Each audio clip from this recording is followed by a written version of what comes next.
Lideramos el camino de la opinión pública y buscamos que la cultura del debate alcance consensos y soluciones a los problemas de nuestro país.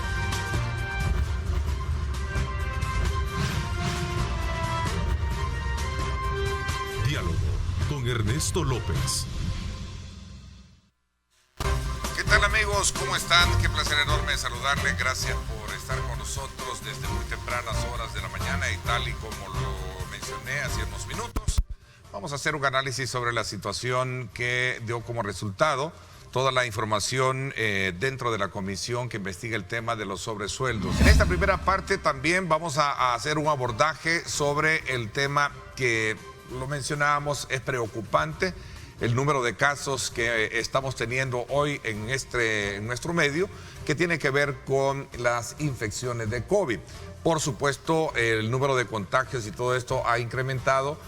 Mueren 11 personas por COVID solo en las 24 horas, parte del titular, entre otras, que sin duda alguna vamos a tratar esta mañana. Quiero darle la más cordial bienvenida a Bessie Ríos, que nos acompaña para hacer el análisis de estos tres temas. Gracias por acompañarnos, Bessie. Buenos días, un gusto de estar con la teleaudiencia, un saludo y un recordatorio, ¿verdad? Mantengamos la debida distancia, use su mascarilla, lávese las manos y si ya están todos los grupos etarios para vacunarse, vaya a vacunarse. De verdad que no le han licuado un iPhone, no le van a meter un chip, es importante que se vacunen.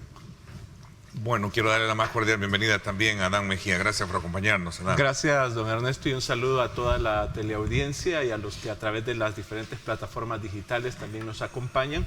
Y me sumo al llamado a que no bajemos la guardia ante esta realidad del virus. Creo que es un efecto del problema de la confianza, el exceso de confianza que hemos tenido y son las consecuencias. Así es que tenemos que ser más prudentes y guardar las medidas de bioseguridad. Ponerse la vacuna, mantener las medidas no es falta de fe, es complementar mi fe porque Dios le dio conocimiento a los médicos que están dando estas medidas. Se lo digo porque hay mucha gente que dice, no, a mí yo salgo cubierta con la sangre de Cristo y a mí no me va a pasar nada y no me pongo mascarilla, no me lavo las manos y no me voy a poner la inyección. De verdad, hay que concentrarnos en que necesitamos todos y todas estar vacunados, necesitamos mantener las medidas de protección, las medidas de seguridad. No es una broma, la gente se está muriendo, el dato que tenemos es de 11 personas, pero ese es el registro de la gente que tenía su examen que daba positivo a COVID. ¿Cuánta gente tenés en el subregistro que no se le hizo el examen? Es un tema muy interesante porque acordémonos que el llamado o el pedido de la población en general ha sido contrarrestar y combatir y darle un freno a la corrupción en la esfera política que tanto daño en el gobierno nos ha ocasionado. Entonces creo que bajo esa línea oponerse a una acción como esta sería incoherente. A mí me queda bien claro por la manera en que uno vio el desenlace de las reuniones de ayer en la Comisión Anticorrupción, que el tratamiento que le dieron a los que llegaron a ser fue muy diferencial. Entonces creo que eso no abona y eso a mí me confirmó una duda que yo tenía. Esto tiene sí la realidad de transparentar y evidenciar la corrupción de gobiernos pasados, pero queda la duda también de una venganza política. El periodo de los gobiernos anteriores de Alfredo Cristiani, por ley, una ley que hay que analizarla bien, porque creo que requiere una reforma, ya no prescriben. Entonces nos va a quedar nada más como un informe, ¿verdad? Nada más de eso. Y yo creo que esto nos debe de llevar a la sociedad civil pedir una reforma en cuanto a eso, porque no puede haber impunidad de actos tan claros de corrupción. Yo estoy de acuerdo que la confirmación de que efectivamente se entregaron los sobresueldos es una realidad, nos terminó de confirmar el señor Félix Alfredo Cristiani cuando le preguntan, mire, ¿usted me puede garantizar que nadie de sus ministros recibió sobresueldo? Y él respondió 2 o 3 veces, todo lo que hicimos lo hicimos apegado a la ley, o sea, sí recibieron sobresueldo. Sí, lo que sucede es, y creo que es la conclusión que hace el compañero Adán, es cultura general que nos confirmaron que efectivamente han recibido sobresueldo. También es una realidad que mientras la partida secreta se llamó partida secreta, estaba utilizada a discrecionalidad del presidente, o sea que no hay nada ilegal ahí. Se vuelve ilegal en el gobierno de Mauricio Funes, con la reforma de la Sala de lo Constitucional, con la sentencia que hace la Sala, que elimina esta partida secreta. Lo que hace es cambiar el mecanismo, porque no es que dejen de pagar sobresueldo. Ahí está la doctora María Isabel Rodríguez, que dijo que estaba recibiendo dinero. Y entonces, mal de lo que se dijo ayer, a mí me preocupa lo que se dejó de decir, porque yo sí estoy de acuerdo que aquí hay una venganza, pero una venganza de echar a los lobos a los que me dieron la espalda cuando yo caí en desgracia, y de guardarse los nombres de los que no vaya a ser que me quieran dar la espalda más adelante y los tiro más adelante. Creo que de lo dicho ayer me preocupa más lo que no se dijo. Porque para el presidente Saca lo que le quiere demostrar en parte es decir, mire, yo no me quedé con los 340 o 50 millones, yo repartí y te di a fulano, sultano, mengano, y multiplique usted 30,000, 10,000 cada uno, multiplíquelo por 60 meses, pues hombre, va a tener cantidades que reducen el monto que se le atañe que el presidente Saca tomó y que ha sido pues parte del conocimiento público. El no mencionar también, tal como se dijo hace unos minutos, a personas de su propio entorno, está indicando eso. Luego, él dice, mire, yo heredé esto del presidente Flores, porque cuando me entregó la presidencia, él me explicó. Y él ahí dice una cosa importante, dice, yo hice esto, nadie me dijo que era ilegal. Todos los abogados que estaban allí eran parte, nadie me dijo que era ilegal. Creo que igual, ahí es donde él trata de aparecer como que él no es responsable de eso.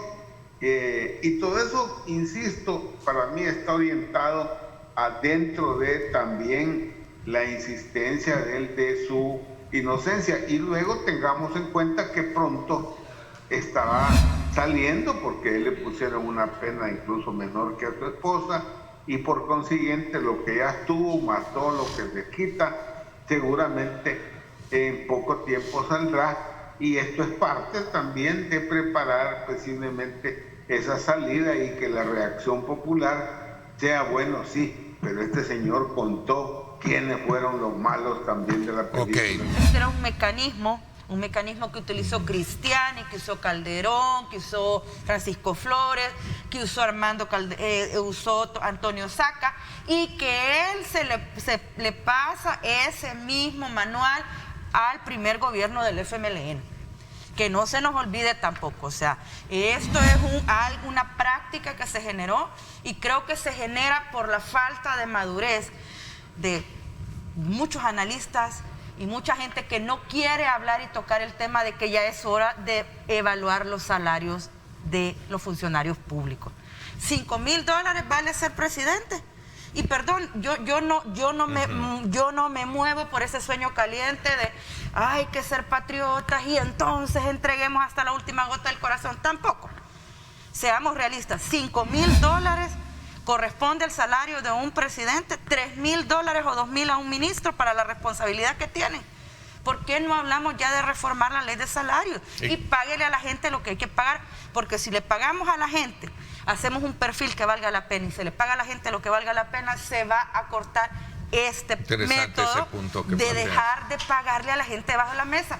Y de verdad, yo sé que hay mucha gente afuera que dice, no, si va al servicio público va a servir. Perdón, la gente también come, sus hijos tienen la mala costumbre de comer los 3 tiempos, usted no le puede andar pidiendo sacrificios. Si usted lo hace, qué bien, pero no todo profesional que se ha tardado 10 años en sacar sus títulos va a ir a regalar su trabajo. Hay algo también que hay que verlo, se ha visto y se conoció por medios digitales, lo de los cheques, y nunca se vio vinculado ese tema.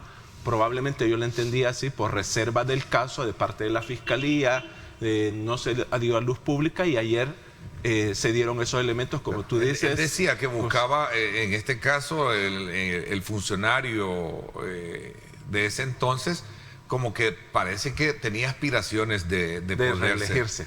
Y habían presiones de estos sectores para darle el voto si que él dejara por fuera los nombres de todas estas personas. Tú decías...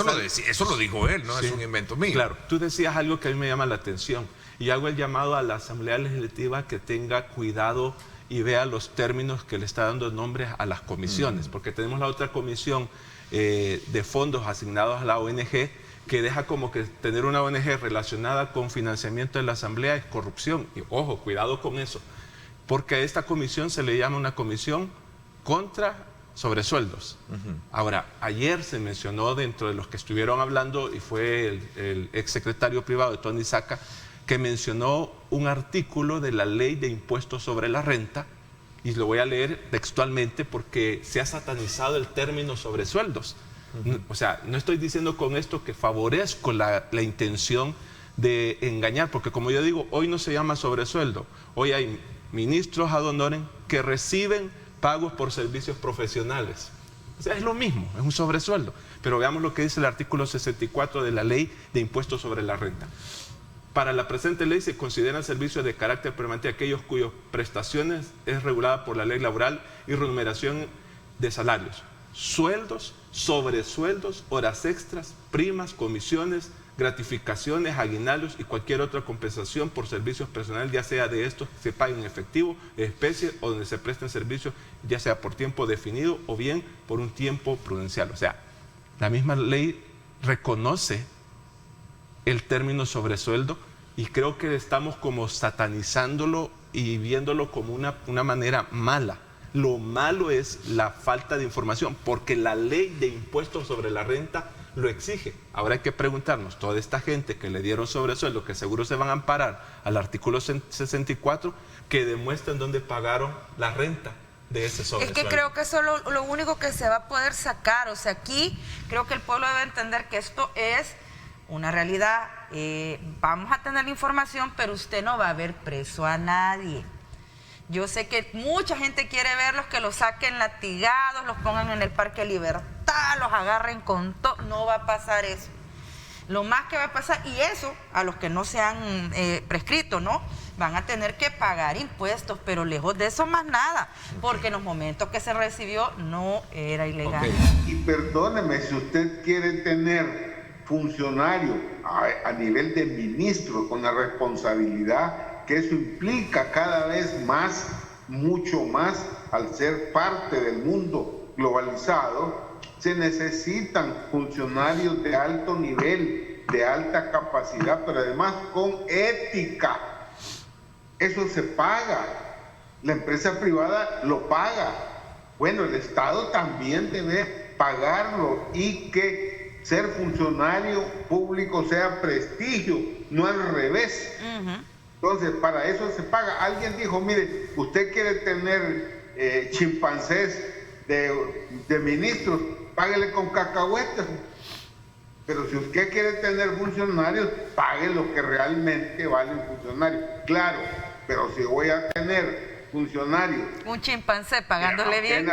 No tienen capacidad, no tienen ninguna un chimpancé pagándole $10,000, $20,000. Instituciones financieras, alguien que no tiene ninguno, muy poco conocimiento al respecto, no tienen un currículo. Imagínense el tener magistrados en cargos, en la sala o donde sea, que no tienen el prestigio ni la capacidad jurídica para eso.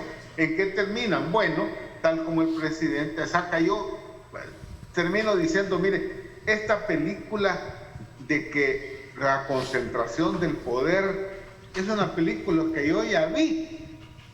En mis 50 años de hacer política, eso ya es película repetida, porque Tony Saca, definitivamente, como él lo expresó ayer, con esto, pues hombre, contaba, perdone, con el apoyo seguramente del sistema judicial, me refiero a través de la sala, de la fiscalía, del ministerio, del Ejecutivo como corresponde, y del Legislativo con las famosas maletas negras, cafés o como se llamen.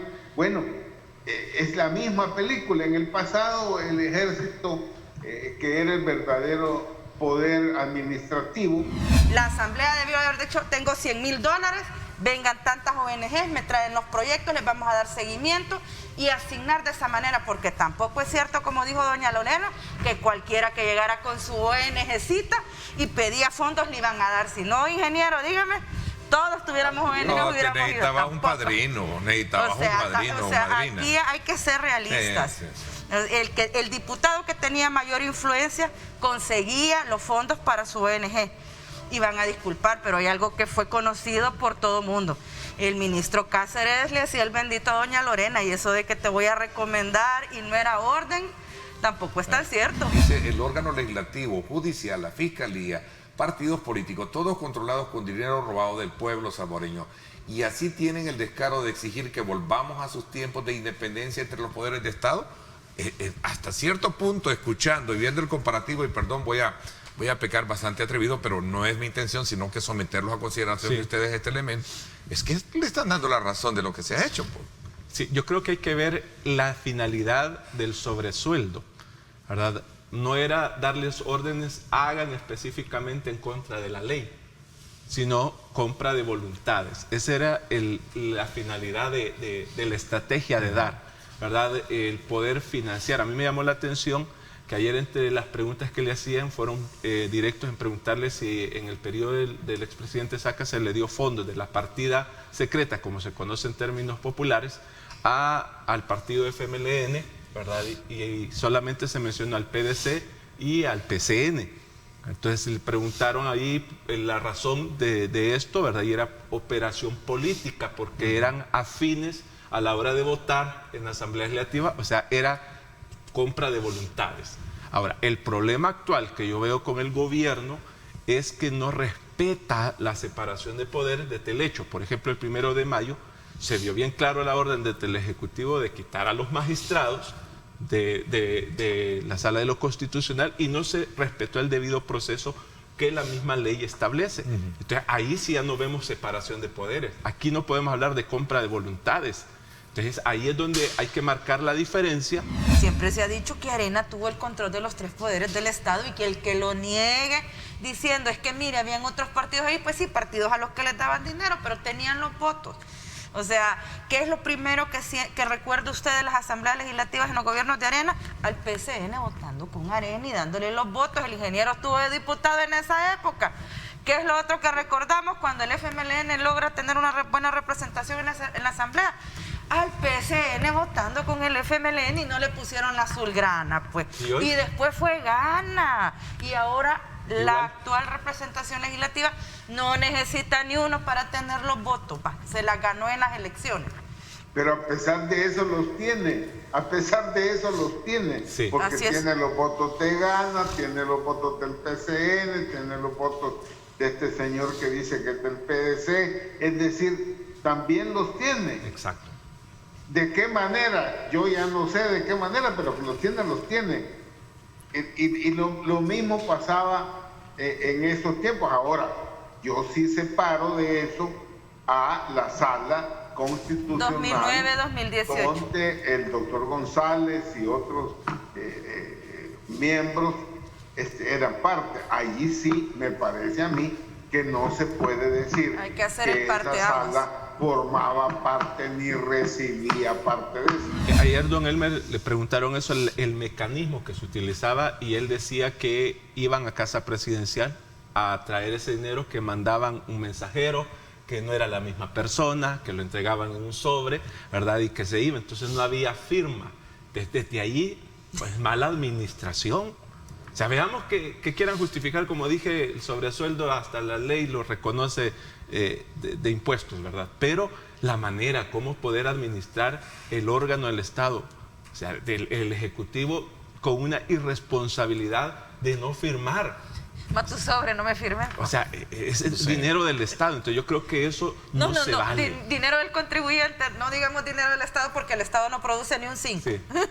Es el contribuyente. Vamos a ver, todos pagamos impuestos. Nada más decir que esto que hemos escuchado es posible, no lo dudo, es posible que muchas cosas que lo dicho sean verdad. Pero cuidado, porque eso tiene que judicializarse. Exacto. y los que son abogados saben muy bien que una cosa es la verdad, y otra cosa es la verdad jurídica. Y que la puede dar un condenado o un criteriado. O que la da un condenado o un criteriado. No se puede aprobar en un tribunal, y un tribunal que sentencie que el resultado de lo dicho, perdóneme, toda esa gente es inocente. Quiero darle la más cordial bienvenida al ministro de la Defensa, vicealmirante Francis Merino Monroy. Ministro, gracias por acompañarnos esta mañana. Gracias, buenos días Ernesto, buenos días a la audiencia que nos sintoniza a este momento. Siempre es un honor para nosotros poder estar en estos lugares y compartir con la población las actividades que realiza nuestra institución y específicamente en este caso lo que se está haciendo en el Plan Control Territorial. Los resultados que se han tenido hasta este momento tienen una relación directamente proporcional al apoyo que da la institución. Y ante una situación que se vive en el país relacionado con maras y pandillas, es necesario que la institución continúe apoyando a la Policía Nacional Civil y hacerlo de la forma que lo ha ordenado el señor presidente, ya que obedece a una planificación holística, una planificación que desgraciadamente no se pudo desarrollar como lo teníamos pensado en las fechas que se tenía pensado, producto de la situación política que había en determinado momento en nuestro país, donde uno de los actores importantes, la Asamblea Legislativa, no colaboró en la medida que debió haberlo hecho para que los planes de seguridad que están orientados a favorecer a la población dieran los resultados en el tiempo que nosotros queríamos. Hablando precisamente de seguridad y de las condiciones en las que se encuentra el país, hemos conocido nuevamente de una alerta que ha hecho Estados Unidos que emite a sus ciudadanos a no visitar varios lugares de El Salvador precisamente por el tema de la inseguridad. El ministro de Seguridad, Gustavo Villatoro, incluso ha salido al paso a señalar que son, digamos, señales que emiten y que a ellos les toca seguir trabajando en el tema de seguridad pública. ¿Qué piensa al respecto, ministro, a propósito de esto último que hemos conocido? No, fíjese que desconozco a profundidad en qué contexto lo han dicho, pero yo le voy a decir de manera general, y cualquier persona sensata se va a dar cuenta que eso es así. En cualquier parte del mundo hay lugares que son mucho más peligrosos que otros. México. Y donde a uno le dicen, cuando uno llega, le dicen a X lugares no vayan a ir, porque son peligrosos. Nosotros lo que hacemos, y bueno, las decisiones que toma el señor presidente de la República en el tema de seguridad, que son bien contundentes, indican que se están tomando porque hay mucho trabajo todavía que hacer en tema de seguridad. Y nosotros continuamos trabajando, continuamos realizando nuestras tareas de tal manera que se vaya logrando ese objetivo, ¿no?, de que la delincuencia disminuya, pero que disminuya de raíz. Entonces lo importante para nosotros es continuar realizando el trabajo, ir avanzando en este tema y dando resultados que vayan mejorando las condiciones de seguridad para la población. Ministro, el tema de la utilización de la tecnología es importante en este contexto de la fase en la cual hablamos de incursión utilizando, digamos, drones, por ejemplo, en los operativos. Vimos hace 2 noches que el señor ministro de Justicia y Seguridad Pública con el señor director de la Policía Nacional Civil llegaron a los Conacastes, me parece, a hacer un patrullaje con los drones, con drones que tienen FLIR. Y esa es parte de la tecnología apropiada para la lucha también contra las maras y pandillas. Porque nosotros cuando llegamos a determinado lugar, bueno, esa misma noche, el que les habla fue a la Campanera. Ayer aparecía en redes sociales notificaciones de la población que decían: ministro, cuando usted llegó a la Campanera, los pandilleros se fueron por tal lugar y se fueron corriendo a se movieron hacia otro sector. ¿Por qué? Porque ellos tienen mucha tecnología, tienen algunas cosas que les permite la alerta temprana ante la presencia de la autoridad, y la autoridad no la tiene. Entonces, la clave acá, y para ir completando las fases del Plan Control Territorial, es darle a las autoridades que están en apoyo a la seguridad pública todos los mecanismos que necesiten para multiplicar la eficiencia que el recurso humano tiene en la lucha contra las maras y pandillas. Ya vimos nosotros que en la primera fase llegamos a 29 municipios.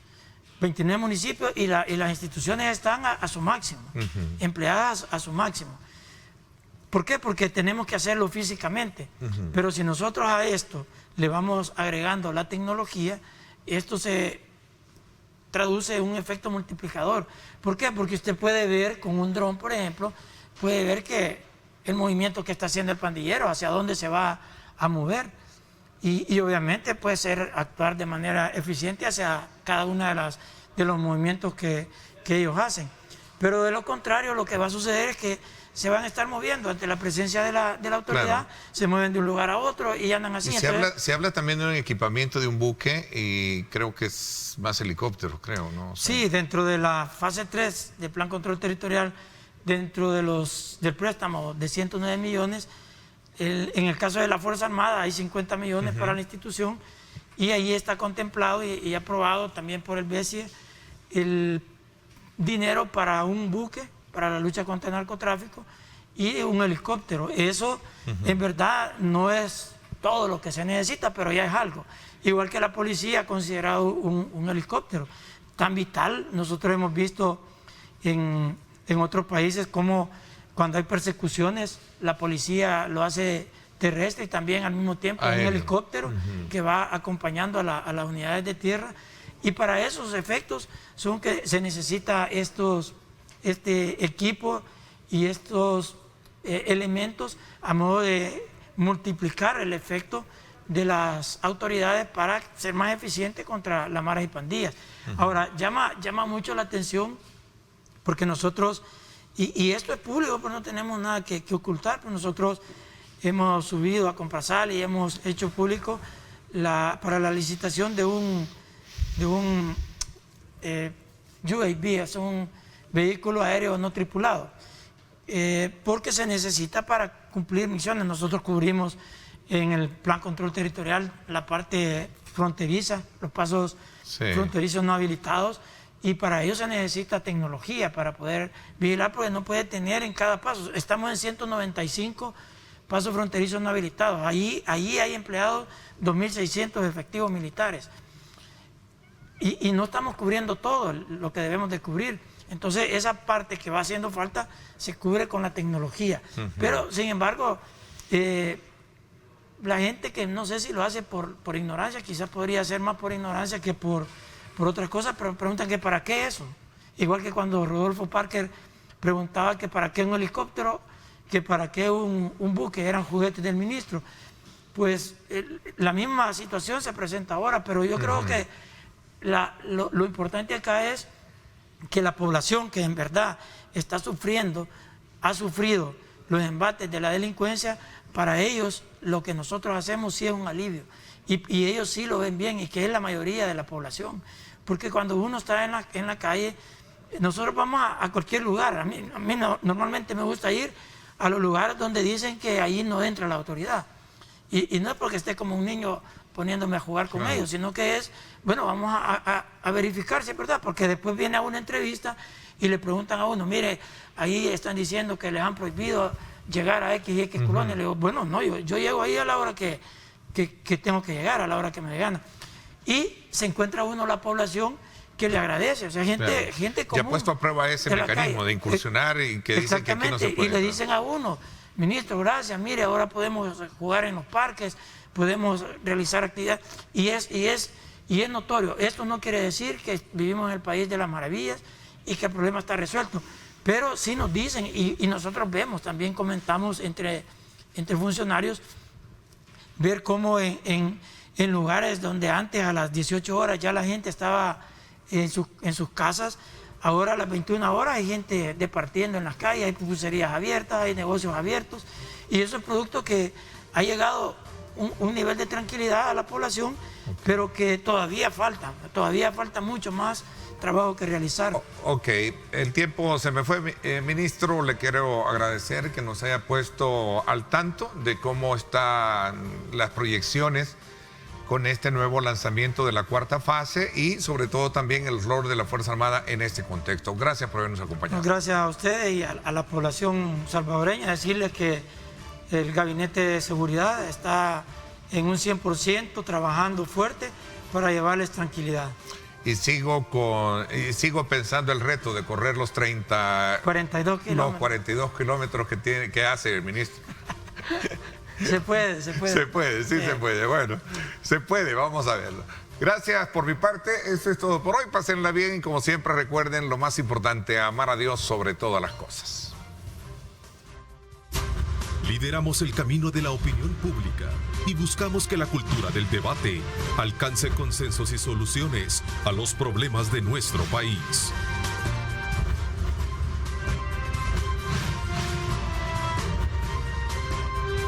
Diálogo con Ernesto López.